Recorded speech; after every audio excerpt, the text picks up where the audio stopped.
Hey guys, so let's talk about GKS. So what is GKS? पहली बात तो south Korean lovers के लिए ये एक वरदान है, वरदान. सो GKS क्या है? सी GKS is global courier scholarship. So Korean government है वो हर कंट्री के स्टूडेंट्स को अपने यहाँ इनवाइट करती है पढ़ने के लिए और वो फुल्ली फंडेड स्कॉलरशिप देती है. Like seriously man, fully funded scholarship, 100% scholarship. You don't have to pay a single penny. Obviously थोड़ा बहुत पे करना पड़ता है बट वो चीज़ अलग बात है. तो इस स्कॉलरशिप के आपके बेनिफिट्स क्या क्या मिलते हैं तो मैं आपको ये बता दूँ. सबसे पहले आपको राउंड ट्रिप मिलती है, ठीक है. यहाँ से जाने का खर्चा, वहाँ से आने का खर्चा, सब कुछ आपको गवर्नमेंट उठाएगी, ठीक है. सेकेंडली आपको मंथली स्टाइपेंड मिलेगा, यानी 9 लाख वॉन आपको मिलेंगे मंथली, एक मंथ में, ठीक है, आपके खर्चे के लिए. और ग्रेजुएट्स इनके लिए जा रखे हो आप लोग तो मतलब 10 लाख वॉन मिलेंगे आपको खर्च करने के लिए, ठीक है. कुछ 54,000 समथिंग रुपीज़ होते हैं तो वो आप कन्वर्ट कर लेना. ओके, आपको फुल ट्यूशन फी माफ़ होती है जैसे मैंने पहले बताया, ठीक है. लैंग्वेज ट्रेनिंग प्रोग्राम माफ़, सब कुछ वो लोग खुद आपका टेक केयर करते हैं. वहाँ पे पहुँचने पे आपको 2 लाख वॉन मिलते हैं. जैसे ही आप अराइवल करते हो ना, कोरिया में अराइव करते हो, वहाँ पे आपको 2 लाख वॉन मिलते हैं, ठीक है. फिर आपको मेडिकल फैसिलिटीज़ तो मिलती है, उसके लिए भी आपको पैसे अलग से मिलते हैं. अंडर ग्रेजुएट और ग्रेजुएट प्रोग्राम दोनों के लिए अवेलेबल होता है. 200+ प्रोग्राम्स इसमें अवेलेबल है और हर कंट्रीज से बच्चे जाते हैं, ठीक है. तो I am going to talk about India only. So if I talk about eligibility criteria, तो अंडर ग्रेड्स के लिए ये है कि आपने अपनी 12th कर रखी होनी चाहिए, ठीक है. आप 25 ईयर्स से नीचे के होने चाहिए, मतलब अंडर 25 ईयर्स ऑफ एज होनी चाहिए आपकी. प्लस आप लोगों की सिटीजनशिप इंडिया की होनी चाहिए, कोई डबल सिटीजनशिप नहीं होनी चाहिए, ठीक है. एंड 80% आपकी मिनिमम आपकी 12th में स्कोर होना चाहिए, ठीक है. सिमिलरली अब मैं ग्रेजुएट्स की बात करूँ तो ग्रेजुएट्स के लिए जो प्रोग्राम के लिए जाएगा तो उसके लिए भी सेम है. एज उसकी है अंडर 40 की एज में होना चाहिए, ठीक है. बाकी सब कुछ सेम है उसके लिए. Okay, so guys it's just 1 month left with you. Under grades के लिए जो एप्लीकेशन फॉर्म जो रिलीज़ होता है वो सितंबर में रिलीज़ होता है. So you have just 1 month and you have to do a lots of thing, like really a lots of things. So just मैं तो ये बोल रही हूँ कि जस्ट पेन और पेपर उठाओ और लिखना स्टार्ट कर दो जो भी मैं बोलने वाली हूँ अभी, बिकॉज इतना सारा आपको काम करवाना है ना. अभी मैं बताने वाली हूँ आपको क्या क्या काम करवाना है. मैं जल्दी से समअप करने की कोशिश करूँगी, ठीक है, ताकि आप सब कुछ समझ जाओ एक ही वीडियो में. ओके, अंडर ग्रेड्स की मैं अगर बात करूँ तो सितंबर में इसकी स्टडी इन कोरिया वेबसाइट पे, मैं वेबसाइट का लिंक आपको दे दूँगी, स्टडी इन कोरिया वेबसाइट पे रिलीज़ हो जाती है एप्लीकेशन. सबसे पहले मैं बताती हूँ आपको डॉक्यूमेंट्स क्या क्या रिक्वायरमेंट होता है, फिर मैं बताऊँगी आप किस किस ट्रैक से कर सकते हो, ठीक है. डॉक्यूमेंट्स रिक्वायरमेंट की बात करते हैं, अंडर ग्रेड्स के लिए बात करते हैं. सबसे पहले application form, complete application form आपको करना पड़ेगा. You have to write study plan which is also called statement of purpose. Then personal statement you have to write. Then आपको एक लेटर ऑफ रिकमेंडेशन जो कि आपके प्रिंसिपल या कोई भी आपका टीचर लिख सकता है, ठीक है. देन आपको प्रूफ ऑफ सिटीजनशिप दिखानी पड़ेगी जिसमें कि पासपोर्ट हो तो बहुत ही अच्छी बात है, बट आप एक वोटर ID कार्ड तो दिखाई देना, ठीक है. And that needs to be apostille, ठीक है. उसके बाद आपके ट्रांसक्रिप्ट होने चाहिए. ट्रांसक्रिप्ट जिसको नहीं पता, मुझे भी नहीं पता था अपने टाइम पे, तो ट्रांसक्रिप्ट का मतलब होता है कि आपके जो भी एकेडमिक का लेखा जोखा, यानी आपकी 10th 11th 12th में कितने कितने मार्क्स आए थे, आपके एड्रेस वगैरह सब कुछ एक ही उसमें हो गया और ये आपको स्कूल से बनवाना पड़ता है, ठीक है. स्कूल आपको देता है ये. उसके बाद आपके अगर कोई अवार्ड्स एंड सर्टिफिकेट्स कोई एक्स्ट्रा मिले हुए हैं, मैं आपको रेकमेंड करूँगी कोई अगर NGO के साथ वर्क कर रखा है प्लीज़ उसका सर्टिफिकेट आप लगा देना. कोई भी आपने काम कर रखा हो, डू मेंशन दैट, ये बहुत ज़्यादा आपको हेल्प करने वाला है, ठीक है. Okay, so these are the things. और मेडिकल सर्टिफिकेट वगैरह है वो बाद की बात है, तो बाद में बात करेंगे इसके बारे में, ठीक है. ग्रेजुएट्स के लिए भी सेम ही है, जितने डॉक्यूमेंट्स हैं सब सेम है, बस उसको लेटर ऑफ रिकमेंडेशन 2 चाहिए होता है. कोई उन्होंने थीसिस लिखी हो, कुछ पब्लिकेशंस हो उन लोगों की, तो आप वो दिखा सकते हो. बाकी सब कुछ सेम है, ठीक है. Everything is same. ग्रेजुएट्स के लिए जो एप्लीकेशन फॉर्म आता है वो फरवरी में आता है, तो आपके लिए तो निकल चुकी है डेट. अगली बार जब आएगा 2025 में तो इस जब करना आप लोग, ठीक है. But let's talk about undergrads only. So तरीका क्या है? तरीका यह है कि आप इसको 2 तरह से आप इसमें एप्लीकेशन दे सकते हो. एक है सबसे पहले एम्बेसी ट्रैक, दूसरा है यूनिवर्सिटी ट्रैक. ना what is embassy track and what is university track, ठीक है. सो एम्बेसी ट्रैक यानी जो कोरियन एम्बेसी जो इंडिया में है, यानी जो दिल्ली में है अवेलेबल, वहाँ पे आपको आपका अपना फॉर्म भेजना पड़ेगा. आपको फ़ायदा क्या मिलता है एम्बेसी ट्रैक से? एम्बेसी ट्रैक से आपको फ़ायदा ये मिलता है कि आप 3 यूनिवर्सिटीज़ यानी 3 यूनिवर्सिटीज़ में अपना एप्लीकेशन लिटरली दे सकते हो। तो अगर तीनों में अगर आप सिलेक्ट हो गए तो it's up to you man कि आपको क्या सेलेक्ट करना है, कौन सी यूनिवर्सिटी में जाना है। So win win situation, okay. But university track से आप खुद अप्लाई करते हो, like nobody is there to take care of you. जो भी आपको खुद भेजना है खुद आप अप्लाई करते हो। यूनिवर्सिटी को आप डायरेक्टली कॉन्टैक्ट करते हो, ठीक है।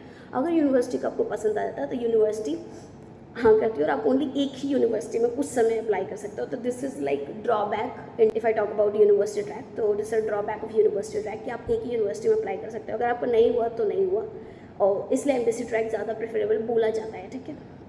Now let's talk about the selection process कि वो लोग कैसे कैसे सिलेक्शन कराते हैं। सेम है ग्रेजुएट्स, अंडर ग्रेजुएट्स के लिए। तो मैं सिलेक्शन प्रोसेस के बारे में बात करती हूँ, ठीक है। सबसे पहले आप अपनी एप्लीकेशन देते हो। मैं यूनिवर्सिटी ट्रैक की सबसे पहले बात करती हूँ। आप अपनी एप्लीकेशन देते हो, ठीक है। पूरी एप्लीकेशन देने के बाद यूनिवर्सिटी आपकी डॉक्यूमेंट स्क्रीनिंग राउंड करती है। जैसे ही आपकी स्क्रीनिंग राउंड डॉक्यूमेंट्स उनको पसंद आ जाते हैं, आपका पर्सनल स्टेटमेंट, स्टडी प्लान सब कुछ पढ़ के डॉक्यूमेंट सही है, आपका पसंद आ जाता है, they call you for an interview. आपका इंटरव्यू होता है। After you got selected in the interview, वो आपके डॉक्यूमेंट्स नीड को भेज देते हैं, NIIT, जो कि आपको एक्चुअली में स्कॉलरशिप प्रोवाइड कर रहा है। अब need at the end of the day decide करता है कि yes, so in final round you get to know कि वेदर यू आर सेलेक्टेड और रिजेक्टेड, ठीक है। तो ये है आपका यूनिवर्सिटी ट्रैक का बहुत ही ईजी सा प्रोसेस है। तो now let's talk about embassy track. So embassy track में आपको क्या करना होता है? हाँ, embassy track is quite difficult to understand. तो देखो, मैं आपको डराना नहीं चाहती, बट एम्बेसी ट्रैक का ऐसा ही है। मैं बताती हूँ आपको क्या करना पड़ता है। आपको जो भी आपके डॉक्यूमेंट्स है, ठीक है, उसके आपको सबसे पहले आपको 3 कॉपीज़ और कराने पड़ते हैं, यानी टोटल आपके 4 एनवलप्स बन गए, ठीक है। हर एक डॉक्यूमेंट का 3 कॉपी, क्योंकि आपको 3 यूनिवर्सिटीज़ में भेजना होता है, ठीक है। आप क्या करते हो, पूरा एक फोल्डर बनाते हो, उसमें 4 यानी एक ओरिजिनल डॉक्यूमेंट और 4 कॉपीज़ उसकी वो पूरा फोल्डर में सील होता है, ठीक है। आप इसको दिल्ली एम्बेसी में, दिल्ली के जो एम्बेसी यानी कोरियन एम्बेसी जो दिल्ली में है, आपको वहाँ पे भेजना होता है, ठीक है। आपकी डॉक्यूमेंट स्क्रीनिंग राउंड लोग करते हैं। जैसे ही आपका स्क्रीनिंग राउंड कंप्लीट हो जाता है, they call you for an interview कि आप अगर स्क्रीनिंग राउंड पास हो गए तो आपका इंटरव्यू का कॉल आता है। Once you give the interview, embassy interview, अगर उन्हें ऐसा लगा कि येस आप अच्छे कैंडिडेट हो, तो आपका वो क्या करते हैं, आगे फाइल को फॉरवर्ड कर देते हैं, यानी NIIED को। यूनिवर्सिटी ट्रैक में NIIED यूनिवर्सिटी भेज देता था, लेकिन नहीं, इसमें उल्टा है। एम्बेसी NIIED को आपका पूरा मतलब सील पैक भेज देता है, ठीक है। NIIED आपकी पूरी डॉक्यूमेंट्स चेक करती है। अगेन अगर NIIED को पसंद आ जाता है तो वो तीनों यूनिवर्सिटीज़ में आपकी डॉक्यूमेंट्स भेज देती है, ठीक है। एक कॉपी जो ओरिजिनल कॉपी है NIIED अपने पास रखती है, ठीक है, और तीनों कॉपीज़ यानी एक कॉपी तीनों अपनी आपकी यूनिवर्सिटीज़ में भेज देती है। अगर किसी भी यूनिवर्सिटी को आपका डॉक्यूमेंट्स पसंद आ जाते हैं, इंटरेस्टेड होते हैं, तो वो आपको कॉल करते हैं इंटरव्यू के लिए। अगर वहाँ पे भी आप सेलेक्ट हो जाते हो इंटरव्यू राउंड में, ठीक है, यूनिवर्सिटीज़ के इंटरव्यू राउंड में, तो येस, अगर तीनों सेलेक्ट हो जाते हो तो तीनों, कई यूनिवर्सिटी लेती भी नहीं है कि इंटरव्यू नहीं लेना, हमें डायरेक्ट पसंद आ गया तो वो हो जाता है, ठीक है। और अगर तीनों में सेलेक्ट होते हो तो yes, last time it's up to you, आप किसको सेलेक्ट करना चाहते हो। और अभी भी वो मत करो। फाइनल अगर यूनिवर्सिटी को पसंद आ गए आप, तो यूनिवर्सिटी अगेन मेल भेजती है NIIED को, मुझे ये बच्चा पसंद आ चुका है तो हम इसे लेना चाहते हैं। अब NIIED डिसाइड करता है at the and final round में कि आपको लेना है या नहीं लेना है। दिस इज़ हाउ आपको स्कॉलरशिप मिलती है, ठीक है। तो I hope embassy track, university track आपको क्लियर हो गई होगी, लाइक पूरी तरह से क्लियर हो गई होगी, ठीक है। Now I am going to give you some tips. So क्योंकि आपके पास सिर्फ 1 महीना रह रहा है, तो सबसे पहले guys please start writing your personal statement and study plan कि आप वहाँ पे जाके क्या क्या करने वाले हो, ठीक है। ये सब तो लिखते ही जाना, क्योंकि 1 महीना है गाइज, मुझे तो बहुत समय लगा था लिखने में। Please write it down. कुछ भी चीज़ फैब्रिकेटेड नहीं होना चाहिए, सब कुछ रियल होना चाहिए, जो आप सोचते हो आपके लिए है, ठीक है। सो की points for personal statement, for writing the personal statement. सबसे पहले आप अपने बारे में ब्रीफली इंट्रोडक्शन दो, अपने बैकग्राउंड के बारे में ब्रीफली इंट्रोडक्शन दो, and you have to explain like why you want to study in Korea and your interest in the chosen field, ठीक है, कि आपका क्या क्या इंटरेस्ट है। फिर उसके रिलेटेड आप लिखो अपना शॉर्ट टर्म गोल और अपना लॉन्ग टर्म गोल, और कोरिया में पढ़ने से वो चीज़ें कैसे फुलफ़िल होंगी वो बताओ उसके बारे में, ठीक है। उसके बाद अपने सारे की पॉइंट्स को समराइज़ करो और लिखो, अपने इंथुजियाज्म दिखाओ कि क्यों आपको ये स्कॉलरशिप चाहिए, क्यों आप ही एक सुटेबल कैंडिडेट हो उसके लिए, ठीक है। ज़्यादा पर्सनल चीज़ों पे मत जाना, जितना प्रोफेशनल हो सके उतना प्रोफेशनल बनने की कोशिश करना, okay. So yes, so quick की पॉइंट्स जो आपको रिमेंबर करके रखना है, ठीक है। सबसे पहले बी जेन्युइन, कुछ भी चीज़ फैब्रिकेटेड मत बोलना है, as I already said it, ठीक है। उसके बाद अपना यार पैशन दिखाओ, उस कंट्री के लिए पैशन दिखाओ, उस फील्ड के लिए पैशन दिखाओ, जो भी है कि बस आप ही हो वो सुटेबल कैंडिडेट जिसको स्कॉलरशिप मिलनी चाहिए, बाकी कोई भी नहीं है, ठीक है। उसके बाद जो भी आपने अचीवमेंट्स कर रखे हैं, ठीक है, जो भी आपके अचीवमेंट्स वगैरह है, प्लीज़ उसको हाईलाइट करना कि आपने ज़िंदगी में ये कर रखा है, ठीक है। और please be a part of an NGO so that you can write, और वो बहुत ज़्यादा आपको बूस्ट कर देगा आपकी प्रोफाइल को, right. Okay, now let's talk about the study plan. So study plan में आपको क्या क्या याद रखना है। 1 ईयर की लैंग्वेज ट्रेनिंग होती है वहाँ पे, उसके बाद ही आपका स्टडी एक्चुअली में स्टार्ट होता है, ठीक है। लैंग्वेज में आप कैसे पढ़ोगे, आपको सब कुछ कि आप इस सेमेस्टर में कैसे पढ़ोगे, इस सेमेस्टर में कैसे पढ़ोगे, ठीक है। अपने अगर आपको पेयर्स का अपने हेल्प लेना है तो आप अपने फ्रेंड्स का हेल्प कैसे लोगे, क्या क्या करोगे, ठीक है। तो ये सब चीज़ें तो मेंशन होनी चाहिए, और अच्छे से बहुत की पॉइंट्स में प्रिसाइज बहुत अच्छे से होना चाहिए ये सब चीज़। और इसी के साथ साथ आपको ये भी दिखाना है कि ये जो भी चीज़ आप करोगे ये आपको अल्टीमेट गोल, आपको जो भी आपका अल्टीमेट गोल है उसे अचीव करने में कैसे हेल्प करेगा, ठीक है। ये सब चीज़ें तो गाइज होनी चाहिए। पर्सनल स्टेटमेंट और स्टडी प्लान बहुत अच्छा लिखा होना चाहिए, अदरवाइज सोच लो कि आप रिजेक्टेड हो, क्योंकि वो लोग ये देखते हैं। Plus now let's talk about the letter of recommendation. So letter of recommendation लिखवाना उस इंसान से जो आपको एक्चुअली में जानता हो, जो बहुत अच्छा आपके लिए लिख सकता हो। प्लस मैं तो आपको ये रिकमेंड करूँगी, खुद से लिखो लेटर ऑफ रिकमेंडेशन बहुत अच्छे वाला, और अपने यूनिवर्सिटी या फिर अपने स्कूल से पूछ लो कि भाई आप साइन कर लेना बस उसमें, ठीक है, और साइन करवा लेना अपना।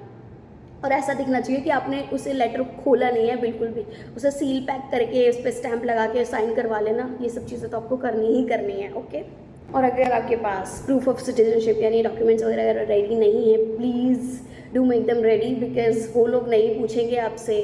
अगर आपने एक भी चीज़ मिस कर दिया, they are not gonna ask you कि ये मेरे को दे दो, ये हमें दे दो, ये नहीं मिला है, बिकॉज उनके पास ऑब्वियसली यार इतनी सारे एप्लीकेशंस आते हैं, दे विल जस्ट ऐसे स्वाइप करेंगे आपका एप्लीकेशन कि नहीं चलो ठीक है जाओ निकलो ऐसे। उसके बाद oh my God, bonus point I am gonna give you. तो उसके बाद आपको क्या करना है, जैसे ही आप इसी महीने, क्योंकि एक ही महीना है आप लोगों के पास, इस महीने जैसे लिखते जाओगे आप अपना एक CV तैयार करो। CV में आप अपना इंटरेस्ट लिख दो, आप जिस कॉलेज को आपने सेलेक्ट किया है, ठीक है, उस कॉलेज के बारे में पढ़ो, बहुत ज़्यादा पढ़ो, ठीक है।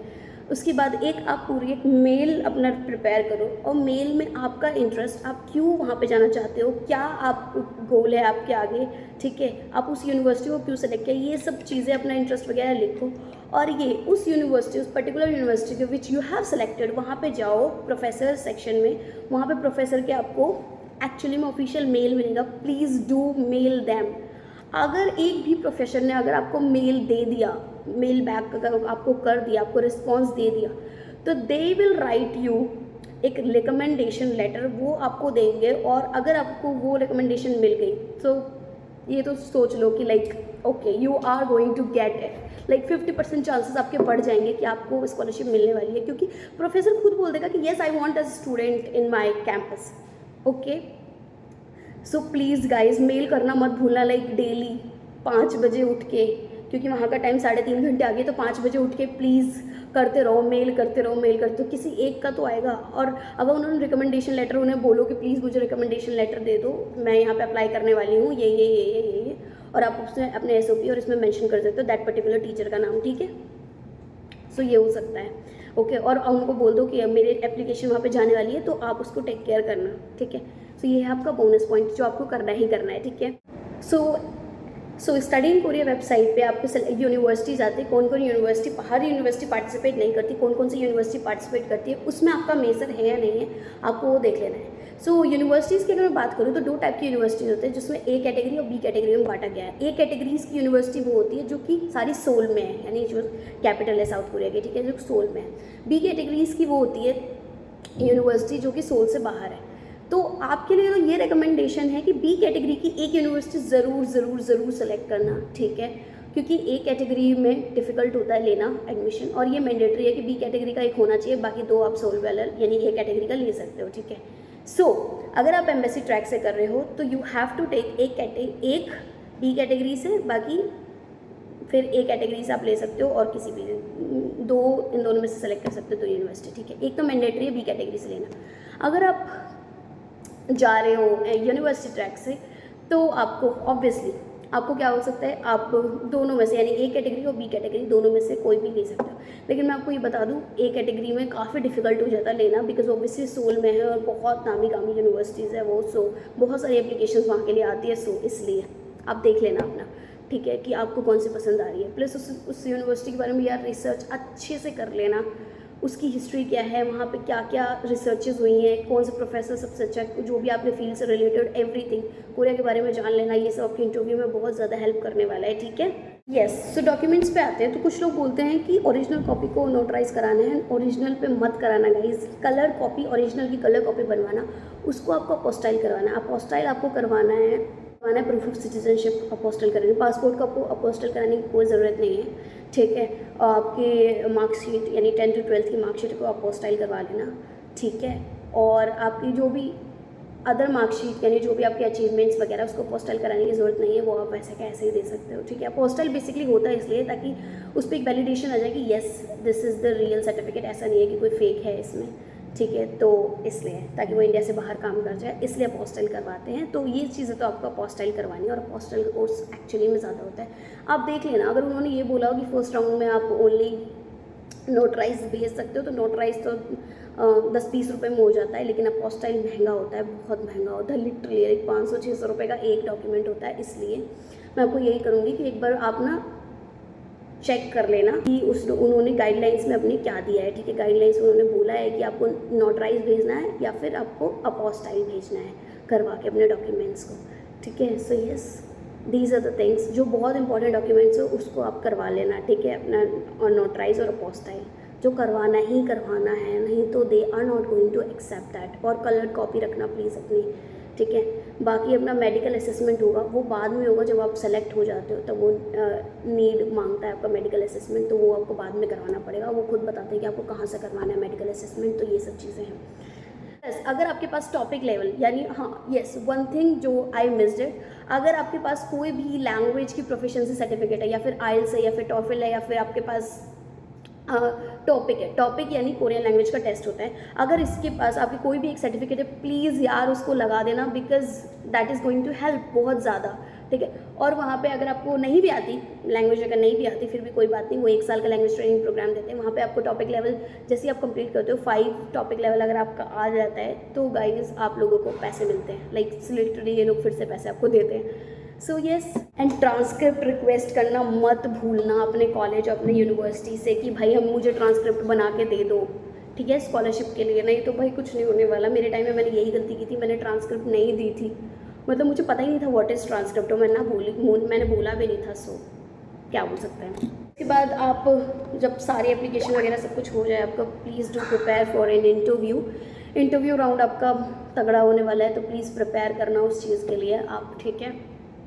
और पूछेंगे आपको कि यहाँ पे क्यों आने वाले हो, कैसे आप कोप अप करोगे, ये सब चीज़ें आपसे पूछते हैं वहाँ पे, क्योंकि new language, new culture, everything new, खाना कैसे आप यहाँ पर रहोगे, क्या करोगे, ठीक है। तो आप जो भी चीज़ें आपको अच्छी लगे वो बता देना आप, ठीक है। इंटरव्यू में ना प्लीज़ ये मत बोलना कि मैं वहाँ पे जा रही हूँ जस्ट बिकॉज ऑफ K-pop की ड्रामा, नो, ये दिखाना कि भाई हाँ एक्चुअली वहाँ पे पढ़ाई अच्छी होती है, ठीक है। वहाँ पे मैं इसलिए जा रही हूँ बिकॉज वहाँ पे टेक्नोलॉजी बहुत अच्छी है, ठीक है, सोर्सेज बहुत ज़्यादा अच्छे हैं, ये सब बताना, ठीक है।